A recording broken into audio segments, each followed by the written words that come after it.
Welcome back to another episode of History in Your Own Backyard. I'm your host, Susie Selleck, here today in Greensboro, Indiana. It's a beautiful day to have Kevin Stonerock joining us.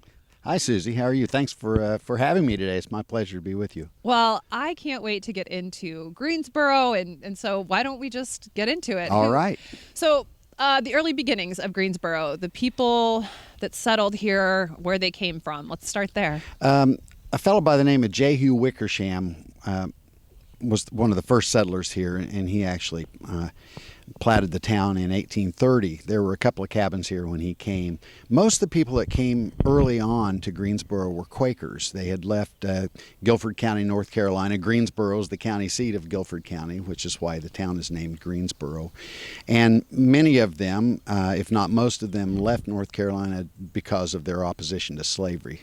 So Greensboro has a long history of anti-slavery sentiment. Well, that's great, because I was going to ask you, what role did Greensboro play in the anti-slavery movement? I think a lot of people probably would be surprised at the big role that Greensboro did have. You know, our neighbor to the east, Levi Coffin, seems to be more prominent in Indiana history as far as the anti-slavery movement, but there were people here that were just as passionate about it.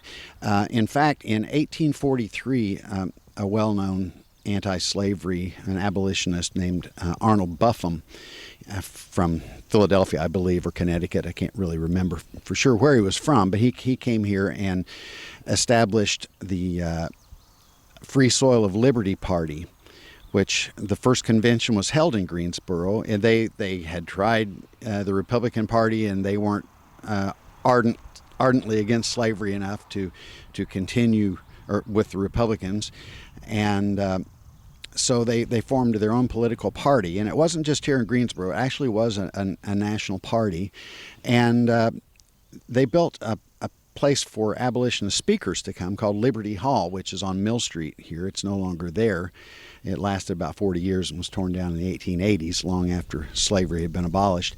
But it was built by a guy named Nathan Willits. He was the head contractor, and it said in the coldest weather man had ever worked. It was a very cold winter, but they went ahead and got it done. They said their carpenter's line would even freeze, and they had to dip it in alcohol to use the carpenter's line. But they got it done in time to have the first state convention of the Free Soil of Liberty Party here in Greensboro. It was so large that they couldn't even get everybody in here, so they moved it to Reagan's Grove, which is north of town.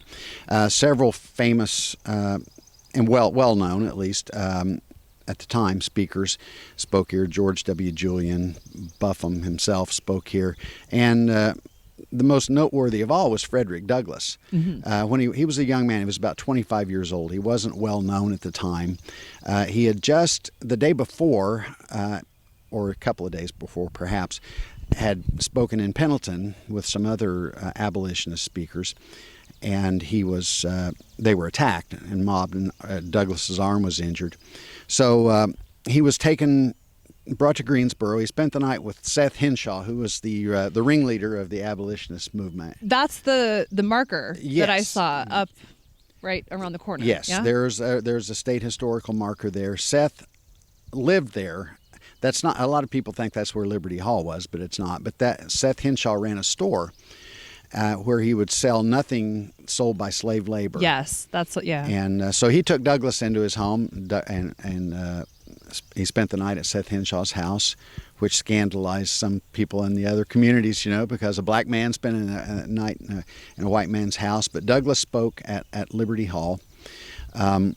Seth Henshaw, it is said that people would come in and complain about his high prices because he didn't use cheaply made goods, made by slaves. Right. And his quote was always, "That will test thy conscience." Seth was a Quaker as well for most of his life, and then he later on he became a spiritualist. The spiritualist movement was pretty prominent after the Civil War, and he built a place called Progress Hall for the spiritualists to meet around here. Kevin, tell us some of the specifics of other people who settled here in Greensboro. Well, one family that they didn't actually settle here in Greensboro, but they settled in Greensboro Township was the Trail family. William Trail was an escaped slave. He came to Indiana Indiana Territory, actually, in 1814, and he ended up settling and forming a settlement in Greensboro Township, just east of present-day Shirley, Indiana.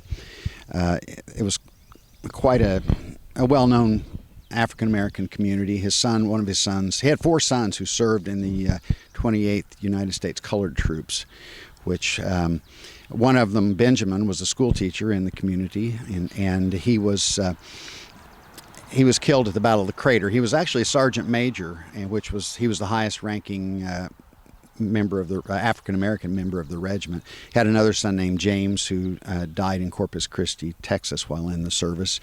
I had 2 other sons who served as well, as I said. Another family I'm intrigued by are the Reagan family. Thomas Reagan especially. He was a dry goods merchant. He came from Fayette County, Indiana in the 1830s, and his family settled here in Greensboro. I think his father was a postmaster. Thomas was a school teacher, and he also was a merchant. He went to the gold fields in California during the gold rush in 1849 and apparently met with some success because he came back and built a rather large residence, which is still there and still looks good. It's now used by the Masonic Lodge. By the way, that house was later owned by the Preston family, who were the founders of the Preston Safeway grocery store chain in Indianapolis. Just a little side note there. Okay. Reagan was a state senator from Indiana, from here in this township. The family history of Thomas Reagan is rather interesting to me as well. I have done a lot of research on Civil War soldiers from this area. Although Reagan did not serve in the Civil War, his brother-in-law did, and I will tell you about him later. But the brother-in-law carved a pipe with the names of the battles he had fought in and presented it to Thomas Reagan.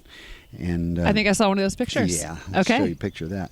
But Thomas had 2 boys named Willie and Wiley, and sadly they both died young of tuberculosis. In 1881, Reagan led a party of immigrants to Nebraska, where a lot of Greensboro residents left the town at that time and settled in Nebraska. Kevin, we've talked a lot about some of the people who have settled here, some of them being of the Quaker faith. What I know about that is a very nonviolent religion. Mm-hmm. How did that come into play with young men from Greensboro and Greensboro Township being able to enlist? Well, they actually overcame those objections. Most of them did. Greensboro was supplied a lot of troops to the Union comparatively compared to the size of the town. And some of the people in this area, Spiceland's another Quaker stronghold, and some of the people were kicked out of their churches over it for joining, but they felt very strongly. And in fact, the church split over the slavery question. The Friends Church did. They had the anti-slavery Quakers and the ones who held more to the traditional nonviolent approach. So actually, I don't know that it played that big a role in their decisions to join or not. I was curious. Sounds to me like Greensboro had quite the role in the Civil War. So can you talk about some of the people, some of the men that served? Yes. Many of the boys from this town enlisted in Company D of the 36th Indiana Volunteer Infantry. There were other regiments were had representatives of the town, but that's the main one.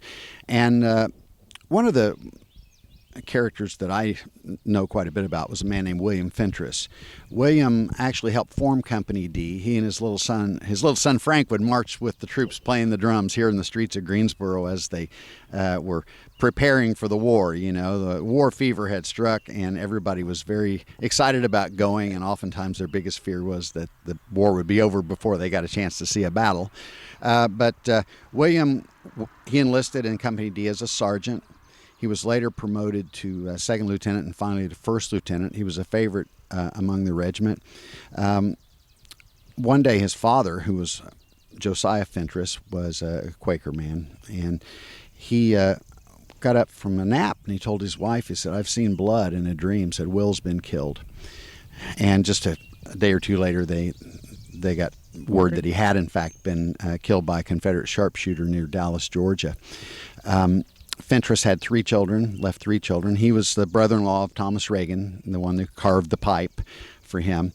So And was, as I think I said, he was a favorite of the regiment. Another several interesting stories. One was a man named Alan Coon, who had a brother named Noah Coon, who was killed at Stones River. They were young farmers from Greensboro Township.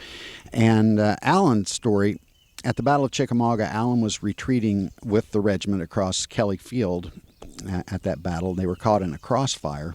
Alan was wounded in the thigh, and the regiment had to leave him there. They couldn't get him off because they were being fired upon. So he laid there for 3 days, wounded, and he was discovered by General Patrick Claiborne. He recognized Claiborne from a photograph or a lithograph he had seen or something. And Claiborne actually sent a doctor to doctor his wounds. Alan also spoke, only if you would ask him. He didn't bring this up on his own, but he spoke of the kindness of a Confederate soldier who spent the night there with him and gave him water and food and a blanket to use. And his regret was he never got the man's name. Alan crawled for 3 miles until he reached the Union lines and he spent the rest of the war in the Veterans Reserve Corps and working in a hospital as a hospital steward. Another young man, William Butler, was mortally wounded at the Battle of Chickamauga. John Kern, his father, his father ran a manufactured pump augers or handles, and John was wounded at the futile charge across an open field, and he later died. They're all buried here in the cemetery behind me. Kevin, there is a speedway and a lot of beautiful land here all around. But maybe I noticed a lack of businesses here. Was that always the case? No, not at all. In fact, even when I was a younger person, there were more businesses than there are now. But in the early days, there were cabinet makers and hat makers. There was a hotel, druggists, 3 or 4 blacksmith shops, a livery stable, barber shop, gas stations, and a cement block factory. I suppose concrete block would be the proper way to say that, wouldn't True, it? yeah. But one thing I noticed, we were in a home, your mom's home. I saw a Hoosier. What are these things called? A Hoosier cabinet? cabinet. Those were made in Newcastle. Oh, okay, and okay. So quite that wasn't part of the popular, business. Okay. Quite well known throughout Well, the that country. piece is And, beautiful. they made some beautiful cabinets. Okay, all right. There was also a canning factory here in Greensboro, not too far from where we're sitting right now. It was eventually moved to Shirley. In the 1890s or early 1900s, they discovered natural gas here, so that was there were several gas wells, and they didn't know about pumping the water off of them, so those wells are no longer in use. Right. But yeah, there were a lot of different businesses. There were a couple of garages. In the 1930s, one of the garages, their motto was "No car too good for us, and no car too bad." Okay, wide variety of work there. Okay, Kevin, currently you do some work around the schools. What can you tell us about the Greensboro schools from way back when? Okay, well, education has always been important to the people in Greensboro. There was a seminary here at one time. It was a 2 or 3 story frame building that was roughly in the same location where the most recent school was built. Isaac Kinley was a major in the 36th Indiana. He was one of the school teachers here. So a lot of the boys that served in the 36th Indiana, which I referred to earlier, they also were in his class as students. But the school, I don't know if it burned down or if it was torn down, but another school was built in 1921, I believe, and that building still stands today. It's now apartment buildings. And the kids went to Kennard High School, which is Kennard is a neighboring community in Greensboro Township, has a fascinating history of its own. Not as old as Greensboro, was founded in the 1880s, but that particular school in Kennard, as I said, also in Greensboro Township, was destroyed in the April 3rd, 1974 tornado. So they built a new little elementary school over there, which now is closed, and all the kids go to Knightstown. Okay. As a resident of Greensboro, you've lived here all your life, right? That's correct. All right. Well, you have to share a couple of your favorite memories with us. Oh, sure. I have a lot of great memories growing up here in Greensboro, but the things I remember most are not things, they're people. And the town, like a lot of small towns, I would say probably every small town has its share of characters. Mm-hmm. There was a general store that was owned by a guy named Tommy Thomas when I was born, and he later sold it. Ralph Dalton owned it for a while, and then eventually a guy named Howard McDonald, we all called him Mac, he owned the store. But they had a liar's bench out in front of the store where the old men would congregate and swap their tales. One fellow that I was a couple of fellows I was particularly fond of. One was named Earl Hoosier. He was the only black man I'd ever met when I was a little boy. He lived here in the town. His family was well loved. By the way, I'm going to refer back to schools just for a moment here. Yeah. Seth Henshaw was instrumental in getting the schools desegregated in Greensboro. So Mr. Hoosier, I was referred to him as Mr. Hoosier. Most of the people in town called him Shine. That was his nickname. But his name was Earl Hoosier. He was a student in the schools here in Greensboro in the 1890s. And tell how old I am, huh? So, well, I was just thinking too, desegregation at that point. Yeah, I mean, that was yeah. early. So Greensboro was always pretty progressive as far as interracial relationships. But the thing that really impressed me as a youth, I used to catch worms for him, and he'd try to pay me, and I wouldn't take his money. But their house burned. When I was a boy, their house burned down, and the town pitched in and bought them a trailer to live in. So they had a place to live. And as I said, they were well known and well loved. Another man was nicknamed Jenny Williams. He was quite a character as well. Norris Williams was his name. He was a good friend of mine. He made his living just as a day laborer, and he was an excellent hunter and trapper and fisherman. He was Nice. he was just a consummate outdoorsman, and I learned a lot from him. But as far as the other things I remember. L.J. Lyons was a big hero here in town. He was a driver at Mount Lawn. He was a great race car driver at Mount Lawn Speedway. Jim Hardy had a garage, and L.J. was always up there, and Jim worked on his cars, as well as Dave Nipley and other people in town.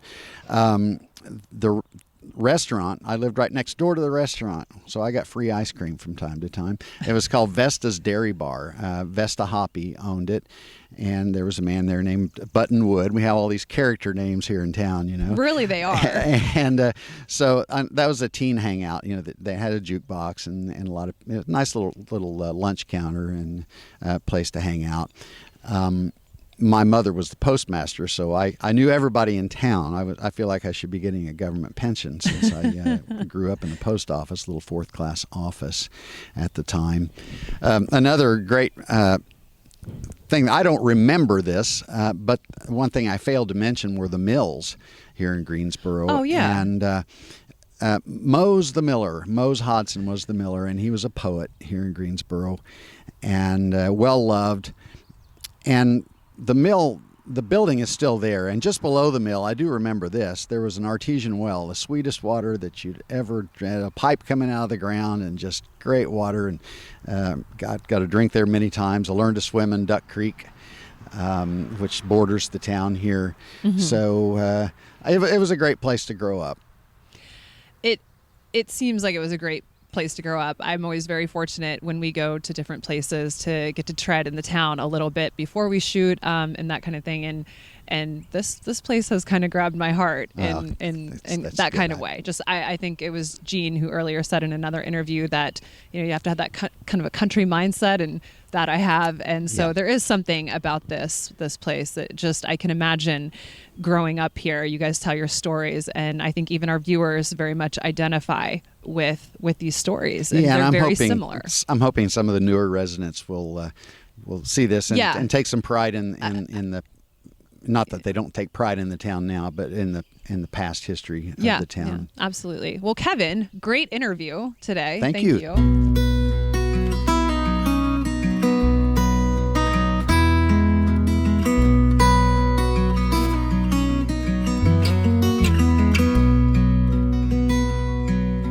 There was an old man in the town where I was born. Said he came there in a wagon during the Spanish-American War. He used to sit for hours in front of the only store in the town where I was born.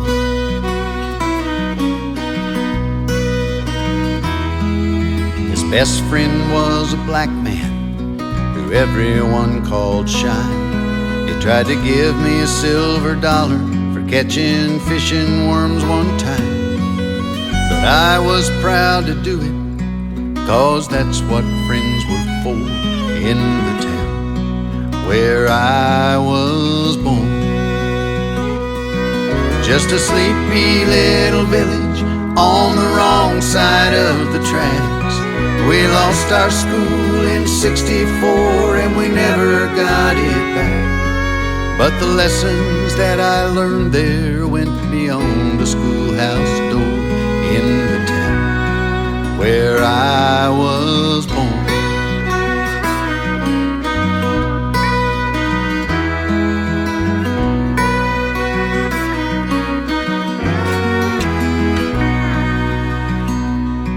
I remember Pete and Ida and the hill behind their house, how the wooden sleds went flying when the snow was on the ground, and they never seemed to mind those laughing kids round their back door in the town where I was born. There was an old mill in the town where I was raised. The old folks talked about it until their dying days. Mose the miller was a poet, like Riley, so they say, in the town where I was born. Just a sleepy little village, 2 legs short of a one-horse town. The old town hall got the wrecking ball and the restaurant fell down. But time just kept on going like it did before in the town where I was born.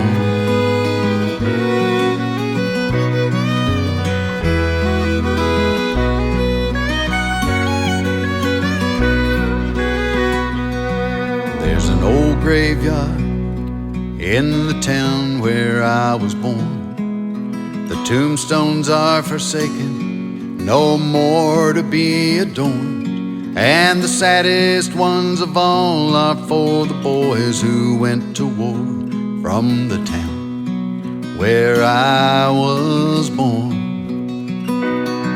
Just a sleepy little village on the way to another town. We got passed up by the railroad to put our high hopes in the ground, but I'm proud to say I'm from there, in spite of all the scorn. That's the town where I was born. That's the town where I was born.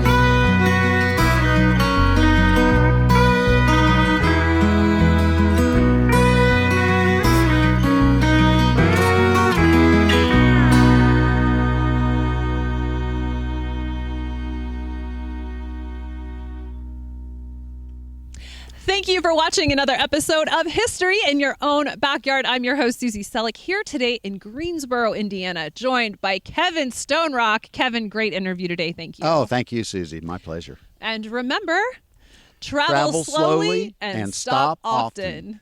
Bye for now.